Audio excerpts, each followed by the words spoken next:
നമ്മുടെ ഭാഗത്ത് നിന്ന് വീഴ്ച വന്നാലും ഇതേപോലെ ഒരുപാട് ഓപ്പോസിറ്റ് ആയിട്ടുള്ള കമൻറ്റുകളും വരാൻ സാധ്യതയുണ്ട്. അപ്പോൾ എന്ത് കാര്യം ചെയ്യുമ്പോൾ സൂക്ഷിച്ച് ചെയ്യണം. ഇപ്പം നമ്മളൊരു കാര്യം ചെയ്തു എന്ന് പറയുന്നത് ഒരു വലിയ കാര്യമായിട്ട് എനിക്ക് തോന്നുന്നില്ല. അത് ഞാൻ ചെയ്തതുപോലെ നിങ്ങൾ ചെയ്താലും അതിന് പോലീസിൻ്റെ ഭാഗത്തു നിന്ന് ഒരു ആക്ഷൻ ഉണ്ടാകും.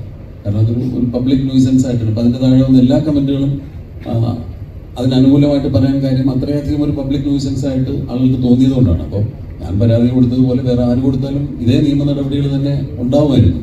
പക്ഷെ എനിക്കത് ചെയ്യേണ്ടി വന്നതെന്ന് വെച്ചാൽ ഞാനൊരു സംഘടനയുടെ നേതൃസ്ഥാനത്തിരിക്കുമ്പോൾ ആ സംഘടനയിൽപ്പെട്ട ഒരാളെ, പ്രത്യേകിച്ച് നമ്മൾ മലയാളികളെല്ലാം സ്നേഹിക്കുന്ന ശ്രീ മോഹൻലാലിനെ പോലുള്ള ഒരാളെ പറ്റി അങ്ങനെ പറഞ്ഞപ്പോൾ ഈ സംഘടനയുടെ നേതൃസ്ഥാനത്തിരുന്ന് അത് ചെയ്യേണ്ടി വന്നു എന്ന് മാത്രമേ ഉള്ളൂ. അപ്പോഴും ഞാൻ പല പ്രാവശ്യം ആലോചിച്ചിട്ടാണ് അത്തരം പ്രവൃത്തിയിലേക്ക് ഇറങ്ങി ചെല്ലുന്നത്. കാരണം ഇപ്പം നല്ല കമൻറ്റ് വന്നതുപോലെ മോശം കമൻറ്റ് വരാനും ഒരു പ്രവൃത്തി മതി. എപ്പോഴും നമ്മൾ ചെയ്യുമ്പോൾ ആലോചിച്ചും സൂക്ഷിച്ചും തന്നെയാണ് ചെയ്യുന്നത്. ഇപ്പം ഞാൻ നിങ്ങളുടെ മുമ്പിൽ ഇവിടെ വന്നിരുന്ന് സംസാരിക്കാനിരിക്കുമ്പോൾ പോലും ഞാൻ ഉള്ളിൽ പ്രാർത്ഥിക്കുന്നത് എൻ്റെ വായിൽ നിന്നൊരു അവിവേകം വീണു പോകരുത്.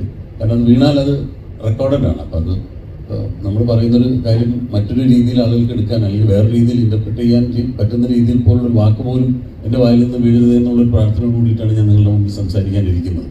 അപ്പോൾ അത് ഒരു പ്രവൃത്തി ചെയ്യുമ്പോൾ 100 പ്രാവശ്യം ആലോചിച്ചിട്ടാണ് ചെയ്യുന്നത്. പക്ഷെ തീരുമാനിച്ചാൽ പിന്നെ ഞാനത് പ്രാവർത്തികമാക്കാൻ ശ്രമിക്കും. പിന്നീട് അതിൻ്റെ വരായികൾ അനുഭവിക്കാൻ ഞാൻ തയ്യാറായിട്ട് തന്നെയാണ് ചെയ്യുന്നത്. പക്ഷേ ചെയ്യുന്നതിന് മുമ്പ് ഒരുപാട് ആലോചിച്ചതിന് ശേഷമാണ് ഒരു പ്രവൃത്തി ചെയ്യുന്നത്. ഇനിയിപ്പോൾ അത് കുറച്ചുകൂടെ കൂടുതൽ ശ്രദ്ധിക്കേണ്ടിയിരിക്കുന്നത്. കാരണം ഇപ്പോൾ ഒരു വ്യക്തി എന്നുള്ളത് മാത്രമല്ല, വലിയൊരു സിനിമാ താരങ്ങൾ ഉൾപ്പെടുന്ന, സിനിമയിലെ നടീനടന്മാർ ഉൾപ്പെടുന്ന സംഘടനയുടെ നേതൃസ്ഥാനത്ത് ഇരിക്കുമ്പോൾ ഞാൻ എന്തെങ്കിലും ഒരു മോശം പ്രവൃത്തി ചെയ്താൽ എൻ്റെ സംഘടനയിലുള്ള ഓരോ അംഗങ്ങളെയും അത് ബാധിക്കുന്നുള്ളത് കൊണ്ട് കുറച്ചുകൂടെ ശ്രദ്ധിക്കണമെന്നേ തോന്നിയിട്ടുള്ളൂ.